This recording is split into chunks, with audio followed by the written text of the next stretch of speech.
ಕ್ರಿಸ್ತನನ್ನು ಪ್ರತಿಫಲಿಸುವಂತೆ ನಿಮ್ಮ ಆತ್ಮಗಳನ್ನು ವಾಕ್ಯದಲ್ಲಿ ಬಲಪಡಿಸುವ ಅನುದಿನದ ಧ್ಯಾನ.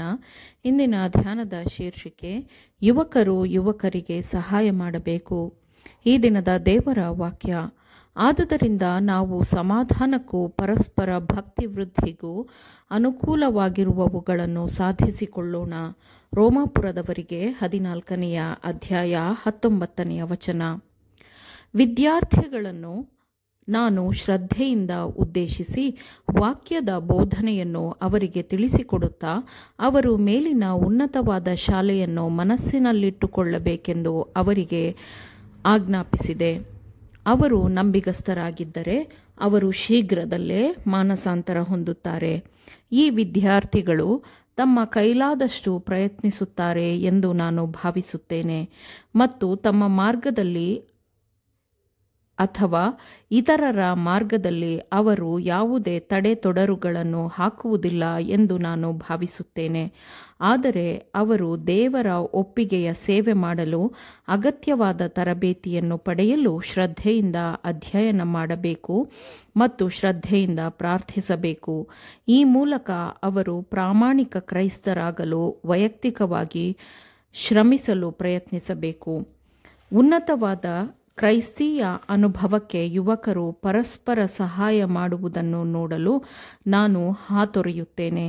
ಪ್ರತಿಯೊಂದು ವಿಷಯವೂ ಅಂತಿಮವಾಗಿ ತೀರ್ಮಾನವಾಗುವ ಆ ಭವ್ಯವಾದ ದಿನಕ್ಕೆ ನಾವು ಸಿದ್ಧತೆ ಮಾಡಿಕೊಳ್ಳುತ್ತಿದ್ದೇವೆ.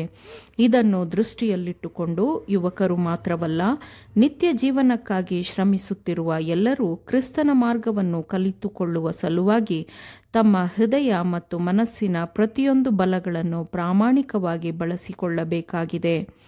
ನಮಗೆ ತೀವ್ರವಾದ ಸಂಘರ್ಷಗಳು ಎದುರಾಗಬೇಕಿದೆ ಮತ್ತು ನಾವು ಅವುಗಳಲ್ಲಿ ಸಂಪೂರ್ಣವಾದ ಜಯವನ್ನು ಹೊಂದಬೇಕಿದೆ. ಕರ್ತನ ಮುಂದೆ ನಿಮ್ಮ ಹೃದಯವನ್ನು ತಗ್ಗಿಸಿಕೊಳ್ಳಿರಿ.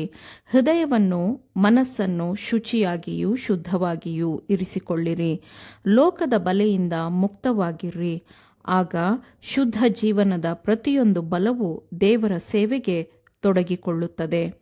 ಒಂದು ಯುದ್ಧದಲ್ಲಿ ಆಕ್ರಮಣಕಾರಿ ಪಡೆಯ ಒಂದು ತುಕಡಿಯನ್ನು ಶತ್ರುಗಳು ಹಿಮ್ಮೆಟ್ಟಿಸುತ್ತಿದ್ದಾಗ ಪಡೆಗಳು ಹಿಮ್ಮೆಟ್ಟುತ್ತಿದ್ದಂತೆ ತನ್ನ ಪಡೆಯ ಧ್ವಜವನ್ನು ಹಿಡಿದಿದ್ದ ವ್ಯಕ್ತಿಯು ಹಿಮ್ಮೆಟ್ಟದೆ ಹಾಗೆ ದೃಢವಾಗಿ ನಿಂತಿದ್ದನು.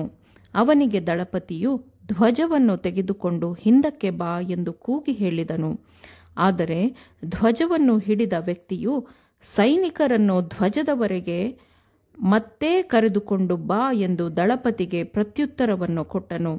ನಾವು ಇಂತಹ ಚೈತನ್ಯದ ಧೈರ್ಯವನ್ನು ಪ್ರಕಟಪಡಿಸಬೇಕು. ಧ್ವಜದಡಿಯವರೆಗೂ ಮನುಷ್ಯರನ್ನು ಕರೆದುಕೊಂಡು ಹೋಗುವುದು ಧ್ವಜದ ಮಾನದಂಡವನ್ನು ಹೊರುವ ಪ್ರತಿಯೊಬ್ಬ ನಿಷ್ಠಾವಂತನ ಕೆಲಸವಾಗಿದೆ. ಅದು ಅವರ ಜವಾಬ್ದಾರಿಯಾಗಿದೆ. ಪೂರ್ಣ ಹೃದಯದಿಂದ ಕೆಲಸ ಮಾಡುವವರಿಗೆ ದೇವರು ಕರೆ ಕೊಡುತ್ತಾನೆ. ತಮ್ಮೊಂದಿಗೆ ಸಂಪರ್ಕಕ್ಕೆ ಬರುವ ಜನರನ್ನು ನಿಜವಾದ ಧ್ವಜದ ಮಾನದಂಡದಡಿಗೆ ತರಲು ಕ್ರೈಸ್ತರೆಂದು ಹೇಳಿಕೊಳ್ಳುವ ಅನೇಕರಲ್ಲಿ ಧೈರ್ಯ ಮತ್ತು ಬಲವಿರುವುದಿಲ್ಲ. ನಿಜವಾದ ಧ್ವಜವನ್ನು ಹೊತ್ತ ಕೆಚ್ಚೆದೆಯ ನಿಷ್ಠಾವಂತರು ನಮ್ಮ ರಕ್ಷಣೆಯ ನಾಯಕನಾದ ಕ್ರಿಸ್ತನು ಯುದ್ಧಭೂಮಿಯಲ್ಲಿದ್ದಾನೆ ಎಂದು ಜ್ಞಾಪಕದಲ್ಲಿಟ್ಟುಕೊಂಡು ಜನರನ್ನು ಧ್ವಜದಡಿಗೆ ಕರೆದುಕೊಂಡು ಬರುವುದಿಲ್ಲವೇ? ಮೆಕೆದೋನ್ಯದವರ ಕರೆಯು, ಅಂದರೆ ಅಂತ್ಯಕಾಲದ ಬಿದ್ದು ಹೋದವರ ಅಳಲಿನ ಕರೆಯು, ಬನ್ನಿರಿ ನಮಗೆ ಸಹಾಯ ಮಾಡಿರಿ ಎಂದು ಎಲ್ಲ ದೇಶಗಳಿಂದ ಕೇಳಿಬರುತ್ತಿದೆ. ದೇವರು ನಮ್ಮ ಮುಂದೆ ಕಾರ್ಯಕ್ಷೇತ್ರವನ್ನು ತೆರೆದಿದ್ದಾನೆ. ಮಾನವ ಕಾರ್ಯಭಾರಿಗಳು ದೈವ ಕಾರ್ಯಭಾರಿಗಳೊಂದಿಗೆ ಕೈಜೋಡಿಸಿ ಸಹಕರಿಸಿದರೆ ಅನೇಕ ಆತ್ಮಗಳನ್ನು ಸತ್ಯಕ್ಕೆ ಗೆಲ್ಲಬಹುದು. ಆಗ ದೇವರ ಆತ್ಮದ ಕೃಪೆಯು ಪ್ರಕಟವಾಗುತ್ತದೆ.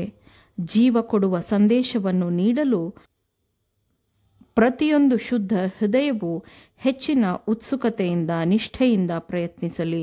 ದೀನತೆ ಮತ್ತು ನಿಷ್ಠೆಯಿಂದ ಸ್ತ್ರೀ ಪುರುಷರು ತಮಗೆ ದೇವರು ನೇಮಿಸಿರುವ ಕೆಲಸವನ್ನು ಕೈಗೆತ್ತಿಕೊಂಡರೆ ಆತ್ಮಗಳನ್ನು ಸತ್ಯಕ್ಕೆ ಮಾನಸಾಂತರಗೊಳಿಸುವ ಕೆಲಸದಲ್ಲಿ ದೈವಶಕ್ತಿಯು ಪ್ರಕಟವಾಗುತ್ತದೆ. ಅವರ ಆ ನಿಷ್ಠೆಯ ಪ್ರಯತ್ನಗಳ ಫಲಿತಾಂಶವು ಅದ್ಭುತವಾಗಿರುತ್ತದೆ, ಅಮೋಘವಾಗಿರುತ್ತದೆ. ಆಮೇನ್. ದೇವರ ವಾಕ್ಯಗಳನ್ನು ಶ್ರದ್ಧೆಯಿಂದ ಆಲಿಸುವವರು ಮಾತ್ರವೇ ಆಗಿರದೆ ಪಾಲಿಸುವವರೂ ಆಗಬೇಕೆಂದು ನಿಮ್ಮನ್ನು ಉತ್ತೇಜಿಸುತ್ತೇನೆ. ಪರಿಶುದ್ಧಾತ್ಮನ ಸಹಾಯದಿಂದ ಆಲಿಸಿದ ನಿಮ್ಮೆಲ್ಲರಿಗೂ ಧನ್ಯವಾದಗಳು. ಮತ್ತೆ ದೈನಂದಿನ ಧ್ಯಾನಕ್ಕಾಗಿ ನಾಳೆ ಸಂಧಿಸೋಣ. ಆಮೇನ್.